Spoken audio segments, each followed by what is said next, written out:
Ibu mengangkat bayi yang baru lahir di tangannya, dan melemparkannya langsung ke rel kereta yang melaju.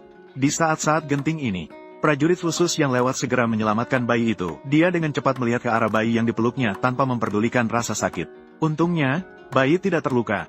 Sementara wanita yang melemparkan bayi itu tiba-tiba menghilang. Maka si pemuda memutuskan untuk membawa bayi itu pulang dan membesarkannya. 8 tahun berlalu dalam sekejap mata. Setelah pensiun, si pemuda mencari pekerjaan sebagai penjaga keamanan. Hari itu, si pemuda yang menerima gaji membawa putrinya makan di restoran mewah. Dan pada saat itu, seorang wanita seksi, CEO cantik datang ke restoran untuk kencan buta. Tanpa disangka, dia salah mengira si pemuda sebagai pasangan kencan butanya. Tanpa menunggu reaksi lawan, dia langsung menuju ke pokok pembicaraan. Nama, Qin Xiao. Status apa? Di mana harus bekerja? Mantan tentara. Sekarang bekerja sebagai penjaga keamanan. Kemudian wanita mulai memperkenalkan dirinya. Dia mengatakan namanya Lin Yixue. Dia adalah CEO dari konglomerat keuangan terbesar di kota utara, Ling Xiao Group.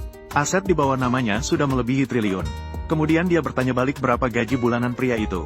4.000. Namun, sebenarnya sedikit lebih dari 3.000. Mendengar jawaban pria itu, CEO wanita langsung bingung. Dia tidak pernah membayangkan temannya yang memperkenalkan. Pria kaya raya yang diperkenalkan adalah seorang miskin. Bahkan bercerai dan membawa anak. Menanyakan bagaimana pria itu berani datang kencan buta dengannya. Ketika CEO wanita menyebut kata kencan buta, ayah dan anak langsung terkejut. Ayah, akhirnya kamu akan menyadari. Akhirnya akan memberikan Xiaoqi. Mencari ibu. Saat itu pria juga menyadari bahwa ini mungkin kesalahpahaman. Maka dia menjelaskan bahwa dia bukan datang untuk kencan buta.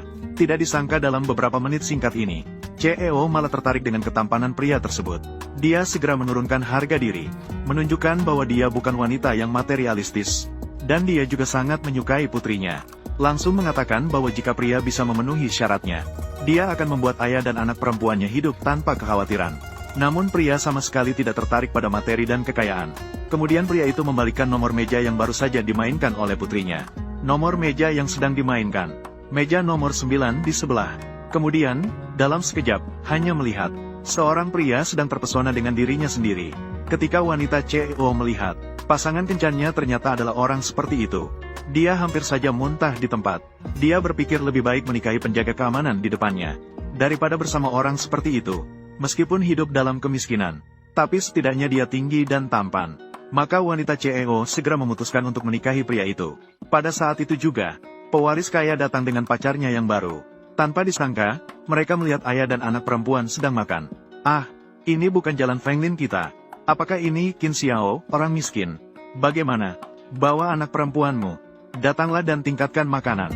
Hanya melihat bagaimana dulu di sekolah. Pesanlah sepotong steak. Kamu juga miskin dengan gaya. Huawei. Makan apa? Apa hubungannya dengan kalian? Memang tidak ada hubungannya. Dipanggil untuk bertugas di tengah jalan.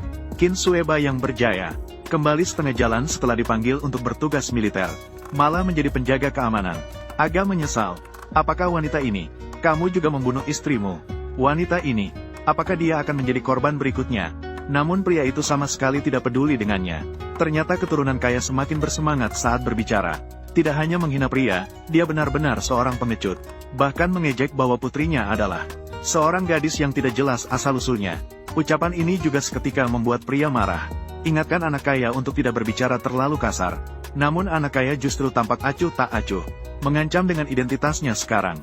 Namun dia adalah direktur pemasaran Ling Xiao Group.